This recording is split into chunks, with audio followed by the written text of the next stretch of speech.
Fostering 16 Bobcat kittens is incredibly rewarding because it means 16 sweet little lives were saved. I feel like I'm in a scene from 101 Dalmatians, but with the biggest Bobcat kitten herd you've ever seen. The second I open the door, they stampede into the yard, and I instantly know they're starving. So I get their breakfast ready. I have to stand right there and help them find a bowl. One treat over here, another over there. It's absolute chaos. When it's finally done, I always feel relieved. But that relief never lasts long. Caleb was a licensed wildlife foster, a man who knew the rules by heart. But rules are easy on paper, and much harder when you're feeding 16 hungry mouths, breaking up sibling fights, surviving disaster-level bath days, and watching tiny predators learn how to be wild. Before we start, hit the like button and make sure to subscribe if you haven't, and hit that notification bell so that you won't miss any new stories. Caleb Turner did not mean to become a one-man stampede attraction on a quiet Tuesday morning in western North Carolina, but that is what happened the moment he opened his back door. He had barely turned the knob before 16 Bobcat kittens poured out like somebody had shaken a bag of living ping-pong balls. They did not walk into the yard so much as explode into it. Ears tall and ridiculous, legs too long for their bodies, and opinions about breakfast louder than any alarm clock. Caleb stood there in slippers and a faded Smoky Mountain Hardware t-shirt, holding the door open like a bewildered hotel concierge. He had built the enclosure himself with the kind of care usually reserved for a nursery or a porch swing or a coffin. The wood was sanded smooth, the corners rounded, the latches doubled, and the roof reinforced because bobcats are basically tiny escape room champions. He had built it because Blue Ridge Wildlife Rescue needed emergency fosters, and Caleb had said yes too quickly. He had said yes the way a person says yes when the house is too quiet and the phone finally rings. He had said yes because his hands still remembered how to build things, and his heart still needed somewhere to put its noise. Now those 16 little wild lives were his morning routine, his daily comedy show, and occasionally his personal disaster film. They were also, according to the permit paperwork taped inside his kitchen cabinet, absolutely not pets, not friends, and definitely not allowed to ride on his shoulders. Caleb read that last part twice the first day, and then had to read it again out loud on the third day, when a kitten tried to climb him like a tree. He watched them fan out into the yard, sniffing wet grass and pouncing on absolutely nothing with complete confidence. One kit launched itself at a fallen leaf, missed, and then stared at the leaf like it had cheated. Another sprinted in a circle so tight it looked like a wind-up toy, then face-planted into a tuft of clover and acted like that had been the plan. Caleb did the same thing he did every morning now, which was sigh like a man about to referee a sports match. "All right," he told them, voice gentle and sleepy. "Breakfast before you unionize and start making demands." They were starving, or at least they behaved as if they had not eaten since the Great Depression. They charged the feeding station he had set up inside the enclosure, because feeding bobcat kittens outside was basically an invitation to ants and chaos. The moment Caleb set down the bowls, 16 noses went in, 16 tails went up, and the sound became a busy little orchestra of slurps, chomps, and tiny growls of possession. The rescue had trained him well, and Caleb followed the rules like he was handling fine china that also had teeth. Minimal talking, minimal touching, keep the routine consistent, keep their stress low, and keep them wild in their heads. He wore thick sleeves, a face shield when necessary, and he used long-handled tongs for treats like a man feeding sharks at an aquarium. Still, the chaos found him anyway, because chaos loves a schedule and always arrives early. Two kittens decided the same bowl was the only bowl that had ever existed, and they argued in squeaky little snarls. Caleb stepped in. calmly slid a second bowl closer, and watched them ignore it with stubborn devotion. "You're both acting like my cousins at Thanksgiving," he muttered, then nudged a third bowl into their line of sight. That finally worked, because apparently Bobcat logic required a dramatic alternative to make the original bowl less interesting. They separated with offended dignity, each one acting like it had been very generous. Caleb moved along the line, checking for anyone who was not eating, because that was the first sign of trouble. At 16 kittens, you did not notice a problem later, because later was when later turned into an emergency. He counted ears, counted bodies, counted tails, and then counted again because Bobcat kittens have a gift for turning into shadows. 16, he whispered, more to himself than them. Everybody present and causing a disturbance. After breakfast came the part of the morning that felt normal, at least for 10 minutes. Caleb would lock the enclosure, wash his hands like a surgeon, and step inside to start his actual day. He still did some bookkeeping work for the rescue from home, because retirement had never stuck to him properly. He poured coffee, opened his laptop, and tried to remember what it felt like to have a quiet morning. His inbox was full of messages from volunteers, veterinarians, and one very polite county officer who had learned to begin every email with, "Thank you for being licensed." Caleb replied, typed numbers into spreadsheets, and sipped coffee that was always lukewarm now, because there was no such thing as uninterrupted. Outside, the kittens bounced off climbing logs and enrichment platforms Caleb had built like a tiny jungle gym. The rescue had told him to vary textures and heights, to encourage natural behaviors, to let them practice being bobcats. Caleb had nodded, then gone to the garage and built them the kind of playground he wished he could have built for his own kids when they were small.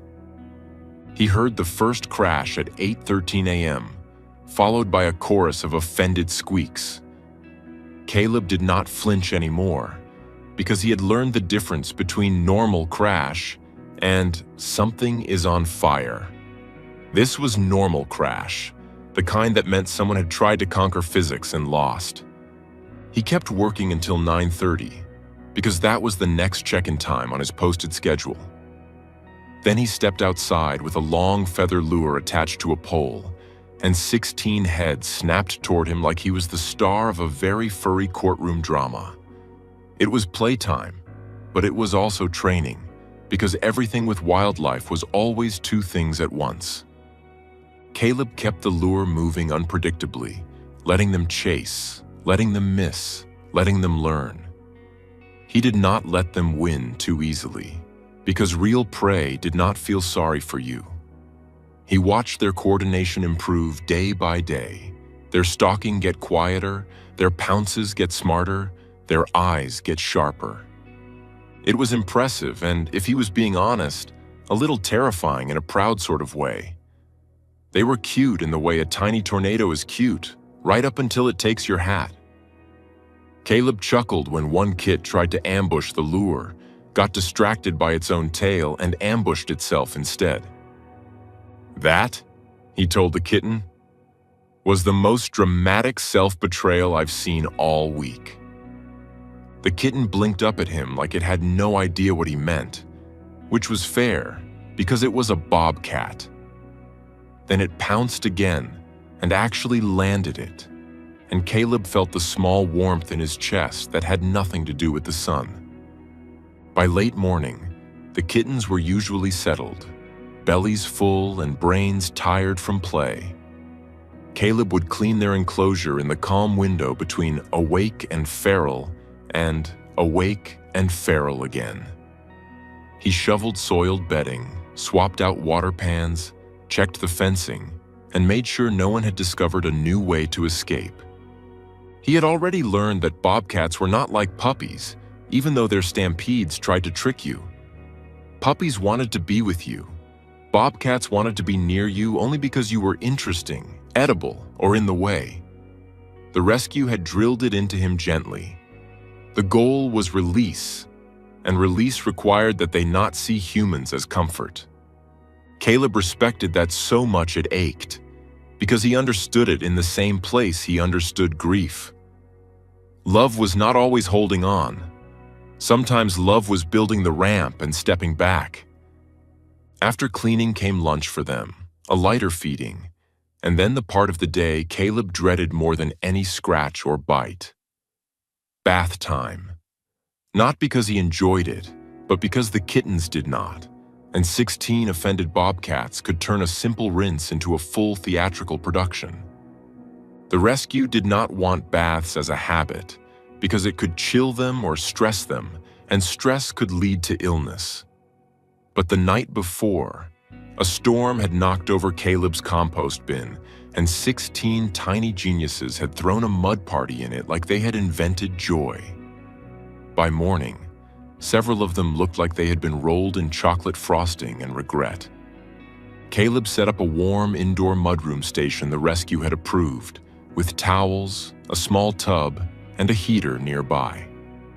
He wore thick gloves, long sleeves, and the expression of a man about to negotiate with a gang. He opened the enclosure door carefully and called in a voice that was calm, because calm was contagious even when nobody wanted it to be. "All right, babies," he said, because he was human and therefore weak. "We're going to be clean." 16 pairs of eyes stared at him, and then the first kit bolted like it had heard the word taxes. That triggered the others, because bobcats are not big on individual decision-making when panic is available. They scattered, climbed, hid, and somehow one of them got on top of the enrichment platform and looked down like a tiny general surveying a battlefield. Caleb sighed so deeply it was practically a weather event. For anyone keeping track, he called toward the rescue volunteer on speakerphone, "This is bath number 4 and 5, and also my villain origin story." The volunteer, a cheerful woman named Denise, who had been doing this for 20 years, laughed so hard Caleb could hear her wheeze. "Stay patient," Denise said, "and remember, don't chase them like you're playing tag." "I am not playing tag," Caleb said, while absolutely chasing one under a bench. "I am participating in a very unwilling spa day." He used a towel technique the rehab center had taught him, wrapping gently but securely to prevent injury to both kitten and human. The first one screamed like Caleb was removing its soul, even though the water was warm and the soap was mild and approved. Caleb kept his voice soft, because fear listened more than anger ever did. "It's just a rinse," he murmured. "You're going to be so handsome you'll regret it." The kitten glared at him with betrayal in its whole face, then shook water everywhere the moment Caleb loosened the towel. It launched itself back into the enclosure and immediately rolled in the one remaining dirty patch like it had an appointment. Caleb stood there dripping, staring, and then he started laughing because the alternative was crying and he was not in the mood. "Denise," he said into the speaker, "I just watched a bobcat commit a crime on purpose." "Welcome to fostering," Denise said sweetly, and Caleb could hear the smile in her voice. By bath number 8, Caleb's hair was damp, his shirt was speckled, and his dignity had officially moved out. He lifted one particularly muddy boy who was built like a tiny wrestler, and the kitten made a sound that was half growl and half complaint. Caleb held him up like a reluctant trophy and said, "We're halfway through, buddy, and I don't know which of us is learning the lesson." The kitten stared, then gently bit Caleb's glove as if to say, "You are." Caleb finished the last bath with the exhausted triumph of a man who has survived a very small war. He dried them carefully, kept them warm, and returned each one to the enclosure with minimal fuss. 16 damp bobcats then did the same thing toddlers do after a bath, which was immediately attempt to get dirty again out of pure principle. Caleb watched them, shaking his head, and finally managed to corral them inside for the evening. "Come on," he coaxed. "Come in, you fuzzy little outlaws." They flowed in, one after another, and for a moment they looked like they might actually cooperate. Then one kit stopped at the threshold, turned around, and stared at Caleb with an intensity that made his skin prickle. Caleb froze, because that look was not play, not hunger, not mischief. It was alertness, sharp and sudden, like a switch had flipped in the kitten's brain. Denise's voice crackled through the speaker from inside Caleb's pocket, still there because she stayed on during tricky days. "What's wrong?" she asked, and Caleb did not answer right away because his ears had caught it too. A sound beyond the yard, faint but real, not a kitten sound and not a dog sound either. A low, throaty yowl, followed by a rhythm of steps moving along the tree line. Caleb's stomach tightened because he knew that sound, and he knew what it could mean. The rescue had told him the kittens had been found after a highway construction crew reported a den collapse near a culvert. No mother had been seen, and the assumption was that she had been hit or chased off or unable to return. But assumptions were not facts, and the woods were full of surprises. Caleb backed away from the enclosure slowly and looked toward the edge of his property. He saw movement in the shadows, a shape slipping between trunks with the silent confidence of something that belonged there. His first thought was coyote, and his second thought was no, because coyotes did not move like that. Then a larger shape stepped into a thin strip of moonlight, and Caleb's breath caught. A bobcat, an adult, lean, cautious, eyes glowing, ears tall and unmistakable, her body held low like a question. Caleb's hands went cold even though the night was mild. He had never seen a wild adult bobcat this close to his house, not in all his years living here.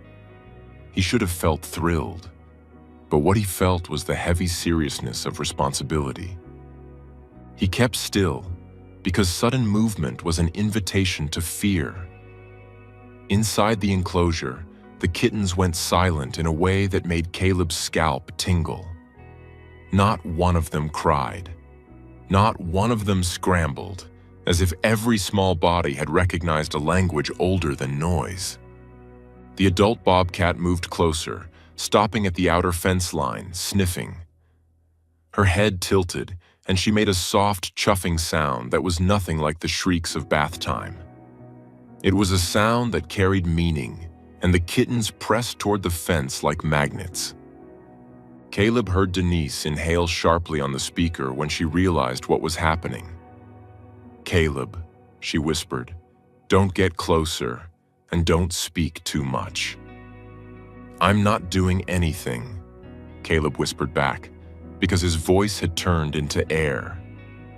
The bobcat's eyes flicked to him, and Caleb felt seen in a way that had nothing to do with being human. It felt like being evaluated, measured, placed into a category that was either threat or not threat. Caleb stood with his hands open at his sides, empty, offering no challenge.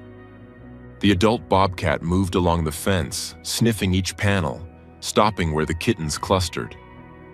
One of the kittens, the smallest girl with a cream spot on her nose, pressed her face against the mesh and chirped softly. The adult answered with another chuff, and then something happened that made Caleb's throat tighten hard. The adult bobcat sat down. Right there, a few feet from Caleb's careful construction, she sat like she was settling in, like she had found the right address. Caleb's mind raced, and then he remembered a detail from intake notes Denise had mentioned earlier. One of the kittens had arrived with a faint mark behind its ear, a tiny nick that looked old.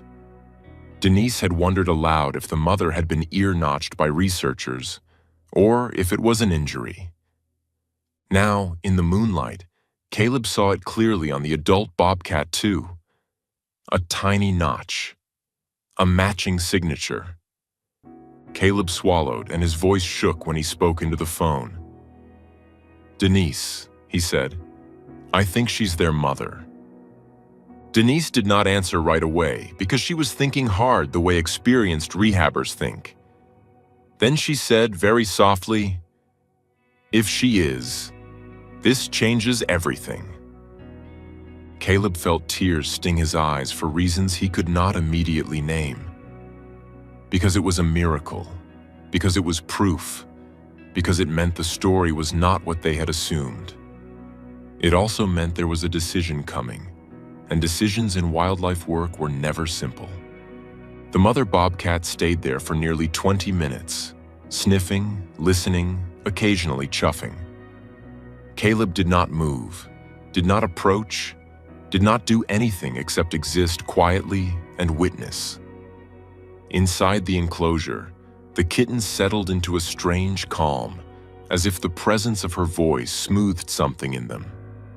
Then the mother stood, turned her head toward the woods, and paused. She looked back once, eyes catching moonlight like two small lanterns, and Caleb felt the unmistakable sensation of a message. Not gratitude, not friendliness, but something closer to acknowledgement. And then she vanished into the trees like she had never been there at all. Caleb finally exhaled, realizing he had been holding his breath like a child underwater. Denise's voice came through the speaker again, more urgent now. "Caleb, listen carefully," she said. "We need to adjust the plan starting tomorrow." Caleb leaned on the porch rail, staring at the dark tree line, heart thudding. "What plan?" he asked, and his voice sounded too small for his own ears. "The release plan," Denise said, and Caleb's stomach dropped even though he had known it was coming from the beginning. "We might be able to do a soft release earlier than expected if she keeps coming back, but we have to do it right." Caleb nodded even though Denise could not see him, because his body needed to agree with something. "What do I do?" he asked, and the question felt like a prayer. Denise's instructions were careful and specific, the way good rehab work always was. No more playful talking near the enclosure. Keep human presence minimal. Feed at consistent times, but avoid making it a Caleb equals food association. Add more natural cover inside, reduce visual exposure, and set up trail cameras to confirm the mother's visits without disturbing her. Caleb listened, absorbing every word, because suddenly this was not just about keeping kittens alive. It was about giving a mother back her family, if the wild would allow it. The next morning, Caleb woke before his alarm, because excitement is a rude roommate. He moved quietly through his kitchen, brewed coffee he barely tasted, and set up 2 trail cameras along the fence line. He wore gloves even while handling batteries, because habits in rehab work become rituals. When he opened the back door, the stampede happened again, because bobcat kittens did not believe in sleeping in.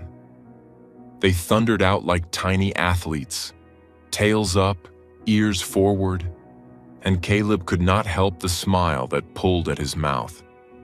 He did not speak much, though, because he remembered Denise's warning, and he remembered the mother's eyes. Breakfast was still chaos, because 16 mouths made 16 rules. Caleb still had to help them find bowls, sliding one treat here, another there, redirecting the pushiest boys to their own dishes. But now he did it with a new quietness, like he was part of a larger plan, like he was no longer the center of their story. He checked his emails, did his work, and stepped outside for playtime, but he kept it more focused, more distant. He hung scent trails for them to follow, dragged a feather lure less often, and added logs and brush piles that smelled like real woods. He watched them practice stalking behind cover, and he felt proud in a way that was almost painful. That afternoon, the plot twist deepened because the trail camera pinged Caleb's phone with a motion alert. He opened the video expecting a raccoon because raccoons treated his property like an all-night diner. Instead, the screen showed the mother bobcat returning in full daylight. She did not come empty-handed. In her mouth was a rabbit, limp and fresh, carried with the steady purpose of a provider. Caleb's hand flew to his own mouth, not to make noise, but to contain the sound that wanted to come out. The mother approached the fence and set the rabbit down just outside, then backed away and watched the kittens inside. The kittens pressed to the mesh, chirping, pacing, vibrating with instinct. Caleb watched the mother glance toward the woods and then back again, like she was checking the safety of the world. Denise had told Caleb that mothers sometimes did this near dens, sometimes teaching, sometimes testing. Now the mother bobcat was doing it at Caleb's handmade enclosure, as if Caleb had accidentally built a classroom. Caleb called Denise immediately, keeping his voice low, and Denise's reaction was not laughter this time. "That is huge," she said, and Caleb could hear emotion in her professionalism. "She's not just alive, she's still mothering, and she's trying to provision them." Caleb stared at the rabbit on the video again, and his chest ached. He thought of his own kids grown and scattered, calling when they remembered, visiting when life allowed. He thought of his late wife's empty gardening gloves still hanging by the garage door, waiting for hands that would never return. The mother bobcat did not have the luxury of waiting. She had only the present, only hunger, only instinct, and somehow she had found her way back. Denise's next instruction was the hardest thing Caleb had done in months. They would begin transitioning the kittens to less human-delivered food, placing carcass pieces and whole prey under controlled conditions, encouraging natural feeding. They would also prepare for a staged soft release, opening a secure gate at night when the mother was present, allowing the kittens to follow her out when ready. It was a plan that required patience and courage, because you did not get to hold their paws and walk them into the forest. You built the door, and then you trusted the wild to do what it had always done. That week became a blur of careful steps and tiny tragedies avoided by inches.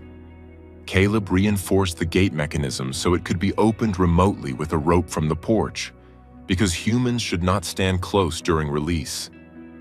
He added more brush cover, installed a visual barrier so the mother would feel safer approaching, and reduced his time in the yard to essentials only. The kittens, meanwhile, continued to be ridiculous because growing up did not cancel comedy. One tried to drag a whole towel into a hide box like it was building interior design. Another stole a sibling's treat and then acted shocked when the sibling stole it back, as if fairness was a new invention. Bath time happened only once more, and Caleb swore it was the last time he would ever host a compost-based festival. The kittens did the same dramatic fleeing, and Caleb did the same calm towel technique, and Denise laughed again like a friend. But the laughter had a tender edge now, because they all knew the ending was approaching. On Friday night, the trail cameras showed the mother bobcat arriving earlier than usual. She paced the fence, chuffed softly, and then sat in the same spot as before, watching the enclosure with unwavering focus. Caleb stood at his porch window with the rope in his hand, heart pounding like a drumline. Denise was on the phone again, her voice steady and low, guiding him through each step. "Wait until she's calm," she whispered. "And make sure the yard is quiet, no lights, no sudden sounds." Caleb had turned off every exterior light, drawn curtains, silenced his phone, and even held his breath like that would help. The kittens inside the enclosure were awake, clustered near the gate, bodies humming with something older than fear. Caleb watched the mother bobcat stand and move closer, nose to the mesh, chuffing again. Then she stepped back and looked toward the woods, pausing as if she was listening for danger. Everything in her posture said, "Now," without ever making the word.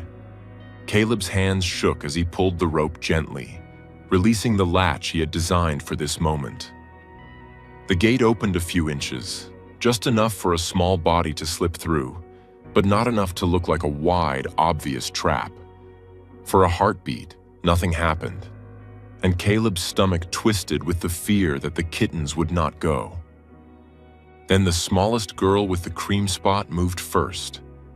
She slid through the gap like smoke, paused, and lifted her head toward the mother bobcat. The mother stepped forward, sniffed her quickly, and chuffed a sound that made Caleb's eyes burn. One by one, the other kittens followed, slipping out into the yard, staying low, moving the way they had practiced behind logs and brush. A few hesitated, because the world beyond fences was vast. But the mother bobcat stayed patient, guiding with her body, her voice, her calm. Caleb watched 16 little shadows become part of the night, and he realized he was smiling through tears he had not invited. The last kitten to leave was the muddy boy from bath number 8, because of course it was. He paused at the threshold and turned his head back toward Caleb's porch, eyes catching a faint reflection. For a second, Caleb thought, absurdly, that the kitten might come back, might demand one more treat, one more ridiculous moment. Instead, the kitten blinked slowly, then slipped into the darkness without a sound. Caleb stood frozen, rope still in hand, listening to the night swallow them. Denise whispered into the phone, "They're out," like she was afraid to break a spell. Caleb nodded, unable to speak, because his throat had filled with everything he had been holding for months. The mother bobcat waited until the last kit had joined the cluster. Then she led them toward the tree line. They moved in a loose line, not perfect, not orderly, but real. And Caleb felt the strange relief of watching a story return to its rightful owner. At the edge of the woods, the mother paused and looked back one final time. In that moment, Caleb saw not a pet, not a symbol, not a miracle meant for him. He saw a wild mother doing what wild mothers do, surviving, searching, reclaiming. He saw that his job had never been to keep them, only to bridge them. Then she turned and vanished, 16 kittens flowing after her like water, and the yard became just a yard again. Caleb stood there for a long time, hearing nothing but crickets and his own heartbeat. When he finally stepped back inside, his house felt quiet in a way that did not hurt as sharply as it once had. The coffee mug on his desk was still there, cold and forgotten, and he laughed softly at the normality of that. The next morning, Caleb woke early out of habit and walked to the back door before he remembered. He opened it anyway, half expecting a stampede, half expecting to be surprised again. The yard was empty, dew on the grass, sunlight on the fence, and the enclosure stood silent like a playground after recess. Caleb felt the ache rise, then settle, because it was supposed to ache. 16 lives had filled his days, and now those days were his again, and that was the point. He checked the trail cameras because he could not help himself. The footage from dawn showed movement near the tree line, and Caleb leaned closer, breath catching. There, in the far background, was the mother bobcat. Sitting in the shadows and clustered around her were shapes that could only be her kittens. One of them chased a leaf and missed, just like before. Another pounced on nothing with absolute confidence, just like before. The mother watched, patient, present, alive. Caleb sat down at his kitchen table and let the tears come without embarrassment. They were not sad tears, not exactly, though sadness was braided into them. They were the kind of tears that happened when something ended the right way, even if your heart still wanted more scenes. He called Denise and told her what he saw, and Denise laughed with relief that sounded like a prayer answered. "That," she said, "is why we do it." Caleb nodded, looking out the window at the quiet enclosure, and his voice came out rough but steady. "Fostering 16 Bobcat kittens," he said, "was the most exhausting joy I've ever had." Denise chuckled. "Give it a week," she teased, "and you'll be asking for another foster." Caleb looked around his kitchen, at the permits, the gloves, the towels, the schedule taped to the fridge. He thought of the stampede, the chaos, the baths, the muddy crimes, the rabbit at the fence, and the mother's moonlit eyes. He thought of how his hands had built a home that was never meant to be permanent, and how his heart had survived that truth. He smiled, slow and genuine, the way people smile when they realize they can carry love without owning it. "Denise," he said, "I'm not asking for another foster." There was a pause on the line, and Caleb's smile widened because he could hear Denise bracing for refusal. Then Caleb added, with a soft laugh that surprised even him, "But if the Bobcat distribution system decides otherwise, I'm not going to argue with the universe."